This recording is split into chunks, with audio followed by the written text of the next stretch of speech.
even me, to this deplorable actions of a madman. And coming up, we're going to take on these left-wing smear merchants. We'll call out their hypocrisy and respond to all of this outright slander. Now, once again, the left is trying to score cheap political points and a victory by vilifying all Trump supporters. It's beyond disgusting. And also tonight, we have a very important update on the migrant caravan, and we are only 11 days away till the all-important midterm elections. So stay tuned. Buckle up. It's time for our breaking news opening monologue.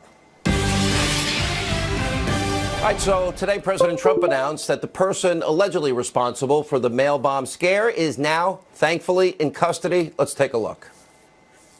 I am pleased to inform you that law enforcement has apprehended the suspect and taken him into custody.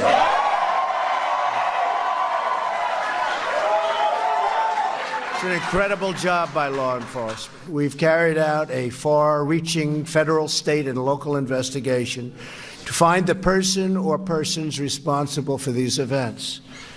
These terrorizing acts are despicable and have no place in our country. No place. I've instructed authorities to spare no resource or expense in finding those responsible and bringing them to swift and certain justice. We must never allow political violence to take root in America. Cannot let it happen. And I'm committed to doing everything in my power as president to stop it, and to stop it now.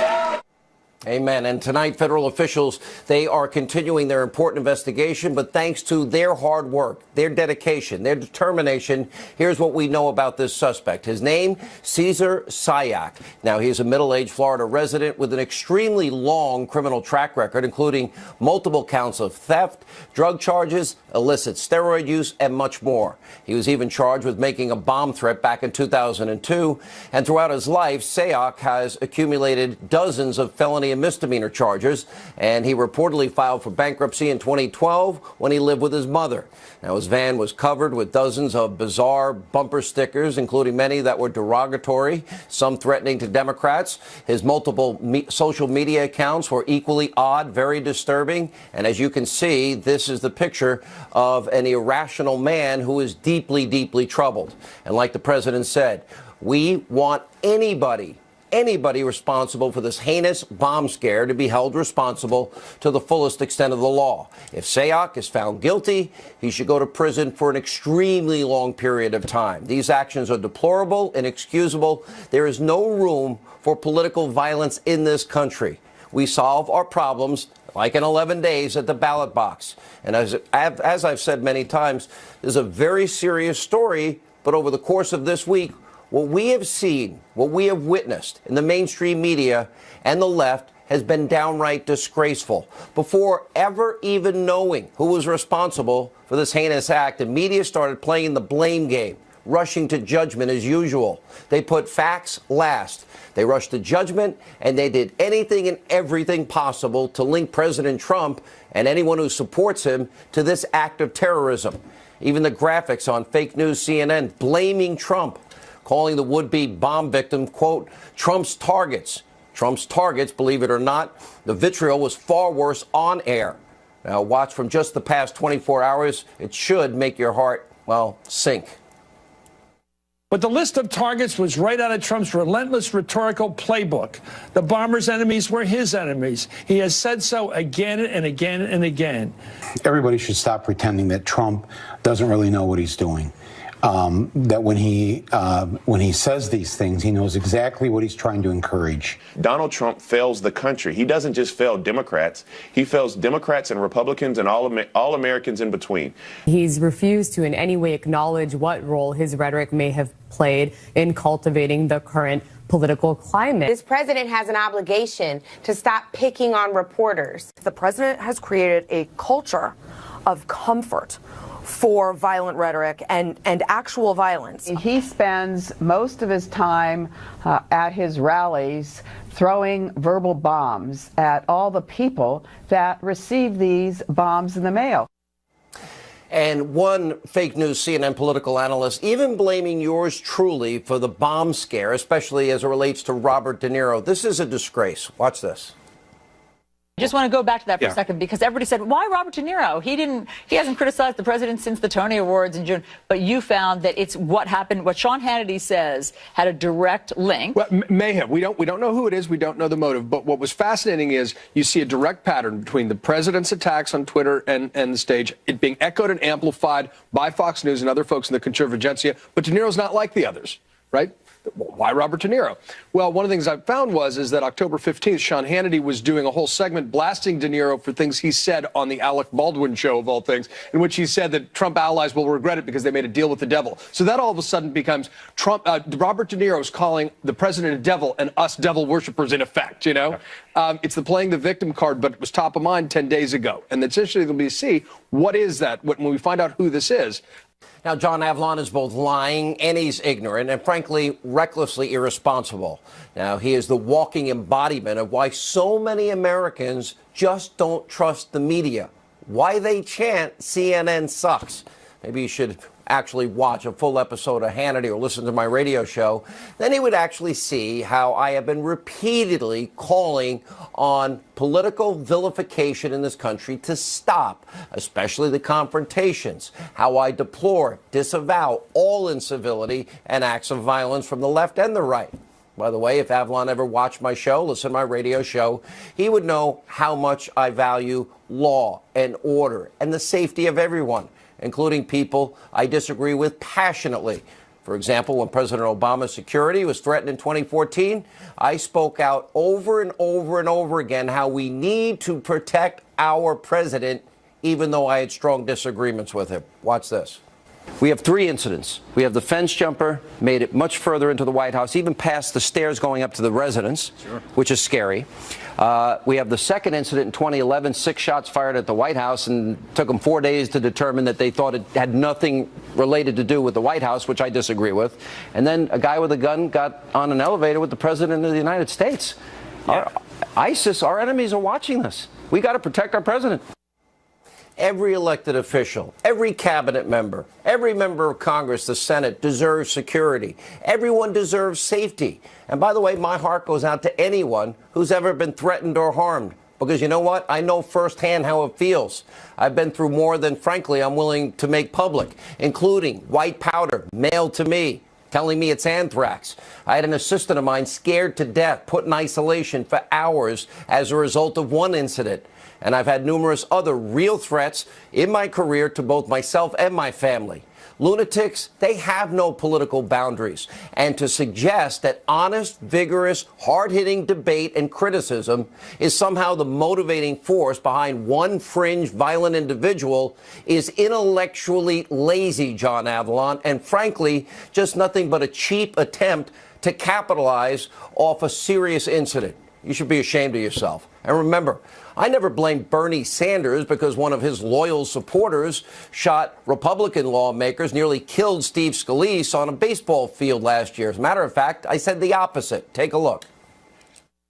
I'm not blaming Bernie Sanders. No, of course Bernie Sanders supporters. No. This was one nut. Remember the Bernie Sanders supporter? The one that targeted Republicans at baseball practice, leaving Congressman Steve Scalise fighting for his life? Well, was the media blaming Democrats for that? No. And by the way, they shouldn't have. And I don't blame Bernie either. I don't blame Bernie either. It would be irresponsible to tie him to what one nut supporter does. I've said many times, there are deranged individuals on both sides of the aisle, and they alone are responsible for their evil actions. And by the way, this brings us to our next point, the left's double standard. While the mainstream media now condemns what they see as destructive rhetoric from only the right, they may want to reflect inward first. Per usual, in just the past 24 hours alone, the anti-Trump vitriol from the mainstream destroy Trump media has been downright despicable, and we've got the tape. Take a look. when you keep stirring that pot and you have leaders, the President of the United States, people listen to him. He's no longer on a talk show. He's the President of the United States. And this is whipping up people, and you will see people respond. He was elected to be President of the United States, not, a mental patient. This is just escalating, and it's only probably going to get worse if he doesn't change his tone. Maybe they should be lecturing Maxine Waters and company. Create a crowd, follow them into grocery stores, department stores, gas stations. They're not wanted anywhere anymore. And what you just saw is nothing new, because the left's hatred of all things Trump has been boiling over since the day he and Melania came down the escalator. Here's just a small sampling of the insanity. If you see anybody from that cabinet in a restaurant, in a department store, at a gasoline station, you get out and you create a crowd. And you push back on them. And you tell them they're not welcome. You cannot be civil with a political party that wants to destroy what you stand for, what you care about. Michelle says that, when they go low, we go high. No. When they go low, we kick them. How dare he say the things he does? Of course I want to punch him in the face. Right. I want to send the military to the White House to get him. Yes, I have thought an awful lot about blowing up the White House. When was the last time an actor assassinated a president? It's been a while. And maybe it's time. Tyrants, number one, want to denigrate the people that go out, the fourth estate, the journalists who go out and try to determine what the truth is. I want to read the definition of treason. When do we see almost a shadow government come out and say, we cannot side with the government? We're oddly influential with the guy who wants to kill us. There's a sign out there that's been hung up in the White House or outside the White House saying, if you're not white, you're not especially welcome. So you know what? Yeah, with rhetoric like that, it's kind of odd that they're now blaming Donald Trump and his allies for the actions of a lunatic, especially since multiple deranged far-left individuals have been what we've been watching now for weeks, harassing, attacking, threatening Republicans all over the country. Just in recent weeks, we've been warning you, Rand Paul's been warning you, something horrible's going to happen. Doesn't matter if it's left or right, but the left's silence when it's their side has been deafening and worse. And some elected officials actually sent out marching orders to harass, intimidate cabinet officials, elected officials, and candidates. White powder mailed to the president, President Trump, Secretary of Defense Mattis, FBI Director Wray, CIA Director Haspel. That's just 3 weeks ago. President's son, who was also targeted with a suspicious package. Don Jr.'s ex-wife hospitalized because of that package. A truck with a Trump bumper sticker, that was set on fire. You have 2 Republican candidates in Minnesota were punched. One a woman, another a man with severe injuries. He's cold cocked from behind. 6 weeks, bad concussion. A Republican campaign manager in Nevada, that he was assaulted. There were dozens more incidences of vandalism, assault, harassment, including top Republicans stalked in airports, run out of restaurants repeatedly. We've shown you this videotape. And while we constantly condemn acts of violence on both sides of the aisle, when something happens to a conservative, well, Democrats have been missing in action, noticeably silent. We're going to have a lot more on this throughout the show. But first, more big news on the looming crisis at our southern border tonight. The migrant caravan continues to move north even as we speak. Defense Secretary Mattis just approved a request to send even more troops to the border. Now at least 800 soldiers are officially being dispatched to bolster the efforts of our Border Patrol agents. President Trump recently told the migrants in the caravan, said it again tonight, turn back. And now he is reportedly mulling an executive order to bar entry of all migrants at the U.S.-Mexico border, which he has the authority to do. We're going to keep you posted as this situation continues to unfold. But first, we get back to our top story. Joining us now is Fox News national security strategist Dr. Sebastian Gorka and former NYC Police Commissioner Bernie Kerik. Welcome, both of you. By the way, congrats on your book, Why We Fight, a bestseller, Dr. Gorka. Bernie, from day one, you said they'd catch him. You thought between 48, 72 hours, you were dead on the mark. You even told me last night your gut was telling you, based on what you were witnessing, that it was imminent. Right. Look, there was an enormous amount of evidence. The packaging, the devices that should have a trigger mechanism to explode upon opening, that didn't work. So when you take this, you take the technology that we have today and the unbelievable working ability of the Joint Terrorist Task Force, the FBI, the New York City PD, the other federal agencies, the New York State Police, you can't beat it. You can't beat it. They did a phenomenal, tremendous job. You know, I want to, how did you, the thing is, we're talking about 13 bombs here. So the big question to me is, and I'll ask you this, and then we'll talk about the politics with Dr. Gorka.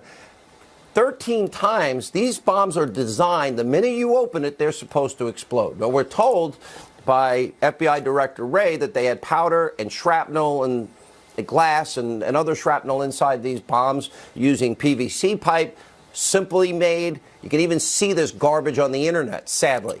Right. How is it none of them exploded? Just we're lucky, or he didn't know what he was doing, or maybe designed not to explode? Sean, did you see the guy? Did you see his van? I mean, come on. I don't think this was an EOD expert. This is somebody that saw something in a magazine or wanted to create something that looked heinous, if you will. The bottom line is, I know EOD guys that work for me that looked at this stuff and burst out into laughter and said, it's never going to happen.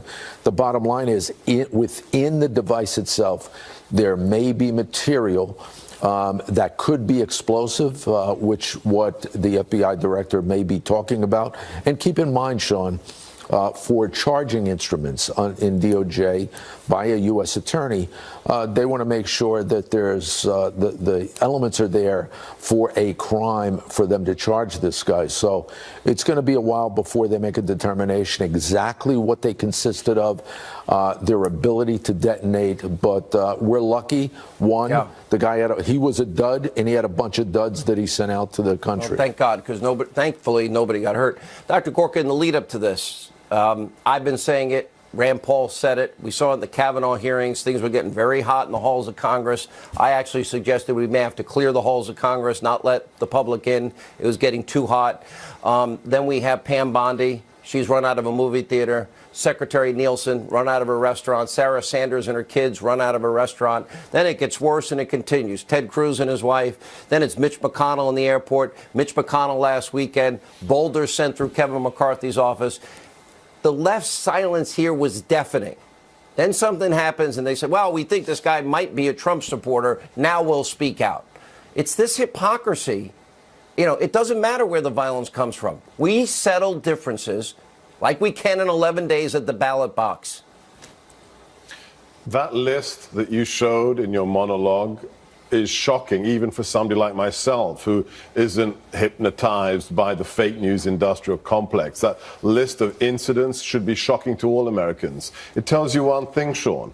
Violence against those you politically disagree with is okay for one party in America and one party alone, and it's the Democrats. There is no equivalent of Antifa on the right, and I'd just like to see a fraction of the coverage devoted to what the commissioner called the duds that this dud shipped out by the mail. I'd like to see a fraction of that coverage for the president's former daughter-in-law who was sent to hospital because of that white powder device that was sent to her. Dr. Gorka, one other thing, though. The media they have been waging war to delegitimize this president before he got elected. Since the beginning. And the president, if he says fake news, they're fake news. You know what? He's not advocating violence against news people. That is their big claim to fame. It's sad that they are so sanctimonious and narcissistic that they think they're the most important people and can't be called out for their bias.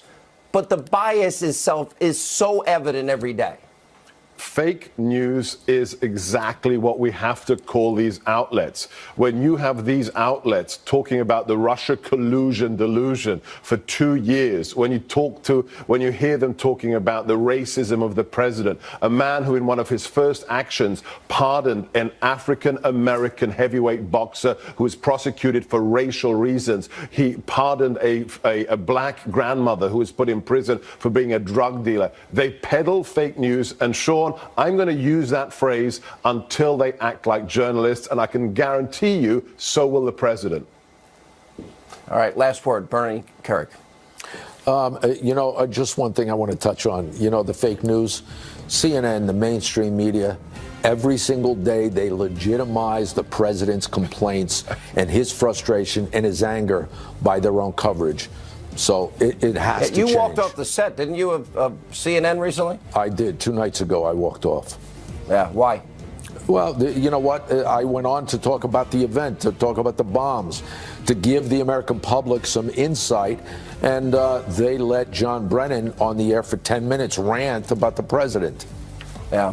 Unbelievable. You can't. This should be a moment we all come together, and this should be one thing we all agree on. But all right, thank you both. When we come back, busy breaking news night, a live update on the mail bomb suspect. Also, more on the abusively biased media blaming the president and conservatives and talk radio and Fox News for this cowardly, dastardly deed. Joe Concha, Tammy Bruce are next as we continue.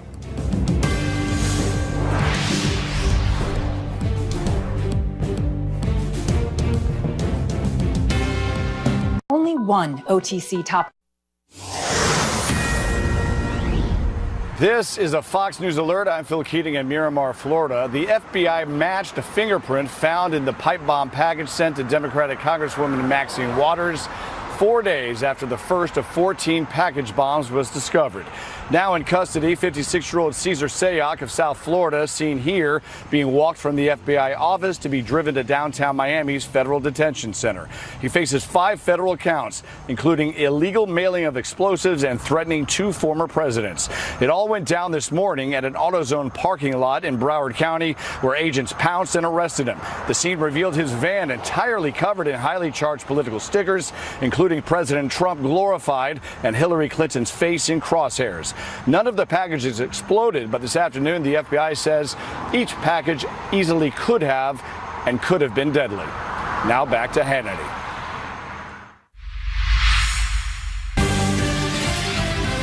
All right, so in the midst of the mail bomb scare, the media is proving just how abusively biased they really are. Now, for days, they've been blaming, talk radio, Fox, and, of course, the usual go-to, President Trump. His natural state of being is to pick the political fight and to not worry about the greater consequences of things. Well, you think that he knows what he's doing in terms of rhetoric, encouraging people to take actions like the action of the person who sent the bomb? Yes. Everybody who apparently is in Trump's scope, his focus, are in now danger, critical danger, their lives threatened. Do these people ever watch their own shows and the vitriolic language they use every day? Now, in a truly surreal moment, fake news CNN's John King went on the air yesterday. He was actually saying with his words, no one is blaming President Trump, even as the lower third banner on his screen was blaming President Trump. You can't make this up. It's true. No one's blaming the president. Is anyone blaming the president? But the president now wants to make this about him. Oh, excuse me. Joining us now, Fox News contributor Tammy Bruce, and from the Hill, media reporter Joe Concha. Tammy, I see you laughing and shaking your head. I don't know whether to laugh or cry, but I don't think these people even watch their own shows. Yeah, look, it's remarkable to watch this unfold. Look, while these are all very distinctively different dynamics, this horrible situation with the man arrested in Florida, right? Violent, national attempts at violent crime, sexual assault in the Judge Kavanaugh case, in the caravan, the plight of people around the world looking for a better life, matched with our national security and need for a strong border. What the media has done in every single one of these, and this, of course, course, is attached to the American left and some liberals, certainly the Democrat Party, is to use these incredibly important issues against us, to twist them, not report them as they truly exist, and to use them just simply politically. Every single thing they see is through the prism of this dynamic of trying to destroy one man because they simply can't stand the fact that they lost an election. Now, for the American people, as we come up to the midterms, and this is why it's gotten more absurd by the moment, is to not be duped when they hear these things. And this is the problem for regular liberals, the regular base. When there is something, perhaps, that the media needs to then address with the federal national government, perhaps with the president, no one will take them seriously because they have beclowned themselves in addition to harming everyone across the board. All of these issues are, they transcend politics. They're nonpartisan. And yet this is what the media has done, destroying their own industry while at the same time harming every American who cares about violent crime. These are criminals. This guy arrested for the mail bombs, he's a career criminal. They will always find an excuse, as was the man who did the GOP shooting at the baseball diamond. He had a history of domestic violence, assaulting his daughter, his foster daughter. These are people who will find an excuse to exact their violence, has really ultimately nothing to do with politics and everything to do with violent individuals who, in the midst of 350 million people in this country, it is remarkable that so few people, in fact, act in this manner as they view it through a political prism. We should be proud of this country, proud of every single American, and remember that. And Joe, unfortunately, your job, you get paid to watch a lot of this garbage. I wouldn't want your job, to be very blunt. So you got this idiot on CNN suggesting, well, I think I figured out, why is Robert De Niro on the list? Because on this date, Sean Hannity was critical. I was critical of De Niro for saying he wants to punch the president of the United States in the face and calling him a punk, a dog, a mutt, and words that I can't say on TV. He should have joined me in that criticism. I never told anyone to go after De Niro, nor would I. For weeks on this program, Joe, weeks, I've been saying people need to calm down. Yeah, De Niro made the F Donald Trump comment on CBS for the Tonys, or he made other comments to Alec Baldwin on ABC. In other words, De Niro's comments were everywhere. Just because you talked about it and criticized him, to connect that dot and say that is playing psychologists and medical experts from afar, psychoanalyzing people like the president when Joe Scarborough said he had early onset dementia. And you're not a doctor, you're not a psychologist, so how do you know these things? But let me get back to that Chiron for a second, Sean, if you don't mind. You know, with John King, and the Chiron is obviously the headlines that you see in your screen on news. One of them was, Trump has no plans to bear any personal responsibility for inciting serial bomber. That assumes a lot, doesn't it? And we've seen this movie before. And what's frustrating for the American people at home that don't trust the media, and many of them don't, is that our media doesn't learn from their mistakes. 2011, Gabby Giffords. She's that horrible shooting in Arizona. Sarah Palin is blamed because she put out flyers that were targeting that district politically. In other words, take it back. The accusations always get a huge stage. Yeah, they always get a huge stage and megaphone. The exoneration barely makes a peep. And later we found out Jared Loughner had no political affiliations, was not incited by Palin. But you didn't hear that part because that's after the fact. So you think we've learned from that situation, and we haven't here. Go ahead, Tammy. One element of this, especially before they even knew who was going to be arrested, we had no idea who was sending these bombs around. The media, as we see it, whether it's the Capital Gazette or even the Boston bombers or this situation, they know they've got a window. No matter what the end result will be, they feel that they've got a window to where they can change and create the narrative. And of course, once again, they misunderstand what the American people want. They certainly are disconnected with who we are and how we view this. And that's their abandonment of their job, of the American people, and of the importance of the delivery of real news so that the American people can feel as though that we are able to come to decisions about them. Fake news is not a call to violence. Frankly, no, it's not. It is a statement of fact. Dead-on truthful statement. Yes. And all these people, Joe, real quick, were silent when all of these Republican cabinet members and Republican officials were run out of restaurants by mobs. CNN even said you can't say that it's a mob. Yeah, look, you can't have it both ways and say President Trump's rhetoric is triggering people to incite violence and then ignore Maxine Waters or Cory Booker or Eric Holder or anybody who has said get up in people's faces, run them out of restaurants, tell them they're not welcome, and kick them. You cannot have it both ways, Sean. Great point. Yeah, they're intellectually lazy Thanks, and bitterly partisan, but they claim they're fair, and they're not. All right, thank you both. Tammy, Joe. When we come back, the migrant caravan continues to make its way north through Mexico, headed towards our southern border. Reports that President Trump is contemplating now an executive order that will halt asylum seekers, migrants from ever entering the southern border. Sarah Carter, Greg Jarrett, they're next, and much more news straight ahead. Are you not Lisbeth Salander, the girl with the dragon tattoo? Fox News is now reporting that President Trump is mulling an executive order that would halt asylum seekers and migrants from entering our southern border. Let's get more reaction to today's big breaking news. Joining us now, the best-selling author of The Russian Hoax, #1 New York Times bestseller, The Illicit Scheme to Clear Hillary Clinton and Frame Donald Trump, Fox News legal analyst Greg Jarrett, also Fox News investigative reporter, contributor Sarah Carter. She just got back from Guatemala during an exclusive investigation of the caravan. I'm also hearing with the military being set up on the border that their plans, too, are to create barriers of some kind as quickly as possible in case there is some type of rush on the border. Sarah. Yeah, that's exactly it, Sean. So not only are they going to be concerned about a rush coming across the border, we saw that in Mexico. We've seen it in Guatemala. It's very dangerous. It's an enormous problem. But the military is also there to conduct logistics. Remember, our resources, even though they've grown over the recent years, they're limited. Border Patrol, ICE is overwhelmed. And with this mass of people coming over, it's going to be a potentially big problem. Speaking to sources both in ICE as well as Border Patrol, over the last few days, there's a reason why the president wants to initiate or find a way to kind of halt this asylum process. There's been a big problem with credible fear applications where they've been processing people through over the last 8 years, not even questioning some of the circumstances around their credible fear.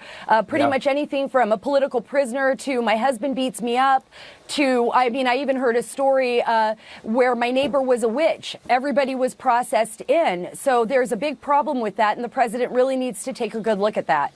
Nobody can vouch for anybody that is coming across the border. Even if we assume 99% are good people that want a better future, they still have to do it legally. What's interesting to me, Greg Jarrett, is the silence on the left, all Democrats. It's been deafening on this. We know they want to eliminate ICE. They want open borders. They don't want the wall built. We know that part. And they want sanctuary cities and states. But their silence is deafening. Let's talk also legally, though. The president has the authority on every aspect of this to do what he needs to do. It is not a violation of the Posse Comitatus Act of 1878 because that bars the military from performing domestic law enforcement functions. That's not what this is. Look at the pictures. This is the threat of an invading force that already, with force, bashed through the Guatemalan fence and are marching to our border. You're right, Sean, to point out we don't know who these people are individually. They may have criminal records. Some of them may be armed. So the president has the absolute legal authority to order troops down there, and they are logistical support, as Sarah pointed out. The president would be derelict in his duty as constitutional authority if he didn't do this. There are the pictures right there going through the fence. There are other pictures that are even more graphic. This is what they are.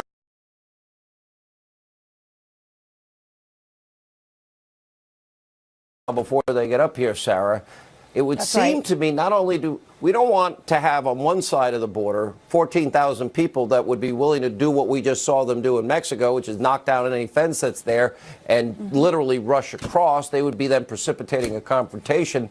In the weeks leading up to it, I've got to believe there's got to be some type of barrier installed if possible. Well, I think what they're going to try to do is, and I know they're doing this, they're working very closely now with the Mexican government. They're trying to see what can be done on Mexico's part to turn some of these people around. Remember, Sean, I was down there interviewing them. These people, one, had been lied to, some of them. Others were part of this movement because they had been bussed in by groups, by leftist groups in Honduras, and by people who said, look, this is your chance, walk straight ahead. The Americans will let you in. There's no way that they can stop you. They've been trained on what to say to our to get through our asylum process. So something has to be done. This is the reason the Guatemalan government under President Morales, this is the reason why the Mexican government right now, why President Trump is being so tough on them and saying, look, you need to turn these people around. We are not going to let them into our country this way. There is a process to coming into the country legally, and we are not going to allow our border to be run over. Period. I can, and we know President Trump. I can pretty much guarantee you this is not a Barack Obama red line in the sand.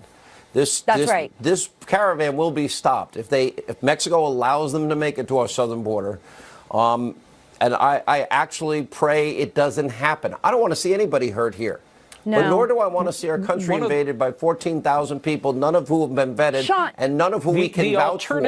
The alternative for the president is to shut down the border completely, which would be economically devastating for Mexico and would get their attention to stop this caravan before it gets to our border. It seems like that's going to happen, right? The president has the authority to do it. Reagan did it. Bush did it. It can be done again. Absolutely. Yes. And we got to remember this, Sean. People are already being hurt. A lot of those people in the caravan and the children that are there, some of them are being trafficked. Some of these women have already been trampled. Some of the children have already been trampled in these rushes. They've been putting the women and children in the front of these lines. This is mostly men. So people are already being hurt. Nobody should be supporting this type of organized type of movement. This is a threat both to Central America as well as the United States and to the people that are in these groups. And the great irony in all of this, if we did have a wall, it would not only create safety for America, but it would be safer for the people that will end up on the other side of the wall. It would be a far safer situation for everybody. All right, guys, thank you. 100%. When we come back, only 11 days until the midterms. Senator Lindsey Graham campaigning with Senator Dean Heller in the great state of Nevada. That is a must-win Senate seat for the Republicans. They will both join us next, straight ahead. For every woman who's proud to stick her neck out. New polls show Republican Senator Dean Heller is continuing to gain momentum in Nevada. And Senator Heller joins us from Vegas along with, the man of the moment, Lindsey Graham, who single-handedly, I could say, saved Judge Kavanaugh. Good to see you both. Dean Heller, Senator, I saw you out there. Yeah, he's okay, Lindsey, but, you know. He's doing all right. I'm a legend in my own mind, if I say so myself. Listen, I like it better when you're on our side, when you're on my side. But you were great, and I applaud you. I applaud you for your efforts. Yeah, I was out there. I saw the crowd when I was in Vegas, and I got to see you out there, Senator. And I got to tell you, there seemed a lot of enthusiasm. But the reality is, and I know you were up 7 in one poll, Nevada is tight all the time. Yeah, Sean, as you well know, Nevada's a purple state, so all my races, this is my 5th statewide race, and, you know, they all seem to come down to the last couple of weeks. We're on the bubble with the wind to our backs, and, you know, that's the way it's working out now. And to have guys like Lindsey come out and campaign for me, I'll tell you, Lindsey gets a bigger crowd than Biden gets here in the state of Nevada, for that matter. You better not say he gets a bigger crowd than Trump, or else you're both in trouble. I'm warning you right now. I was at the roulette table. That's a big crowd. But Senator Graham, this is really important. I personally think the only state I'm really worried about is a little bit in Florida. But I think Rick Scott will come back. He's up by 2 in the latest poll, and Ron DeSantis for governor. But I think Marsha Blackburn will win Tennessee, I hope. I don't think Claire McCaskill's going back to the Senate. We caught on tape lying to the people of Missouri about who she really is. We see the same in your adjacent state in Kristen Sinema. I mean, it's okay to join the Taliban. I can't imagine the people of Arizona voting for that. Heidi Heitkamp, I think, is a pickup, a possible pickup in Montana. And if people in Indiana stay away from the Libertarian candidate, Joe Donnelly, he will be saying goodbye in January. Senator Graham, what are the top issues? Well, I think, one, attitude. He has a great attitude. Dean Heller, to me, just represents a happy warrior. He'll cross party lines when it makes sense for Nevada. I think that the big issue is what you were talking about before is what kind of country are we going to be? Do we respect elections, or do we destroy a conservative candidate, no holes barred, and call that an honorable endeavor? Your pocketbook's an issue, your safety's an issue, but I hope Kavanaugh's an issue. All I can say is if you really were disgusted by what happened to this fine man, destroy him at all costs, you got a chance to send a signal. They'll never stop this until they lose. And I hope if Dean wins, it's over. We're going to hold the Senate. He's running a great race, but it's an attitude as much as anything else about what kind of country we want to be. And Nevada is very key. Same with Tennessee, I would argue as well.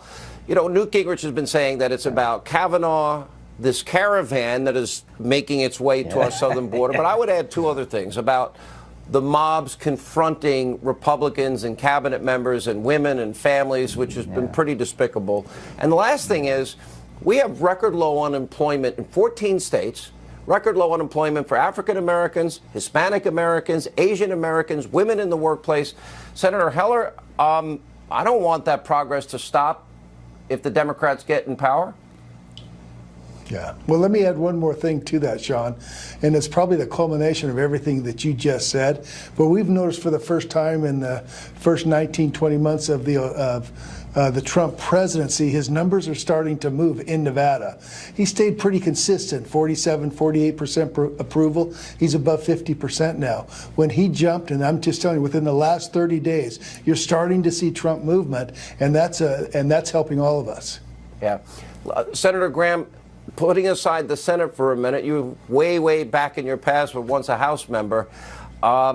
It's a much harder read on the House. And it seems like with all the retirements, you got 45 retirements, history not working with us. The House is a little bit more of an uphill climb. What are your thoughts on the House? Well, I just left California. We got 14 Republicans, and the party chairman in California, Republican Party chairman, said if the election were held today, we would win 13 of them. There's a post-Kavanaugh bump. If you're a Republican and you're not energized by Kavanaugh and the caravan, you're probably legally dead. So our people have every reason to vote. Kavanaugh reminded us what they would do with power. The caravan reminds us of how weakness invites aggression. And this caravan needs to be stopped, and President Trump is going to stop it. The better we do in the Senate, the better we do in the House. I think we got a good chance of holding the House. Yeah, it's funny, though, those seats in California, you're right, I've identified 6 on my list of the top 30 in the country that I put up on my website. And Dana Rohrabacher and Duncan Hunter, those are all very important seats, as is your seat, Senator Heller.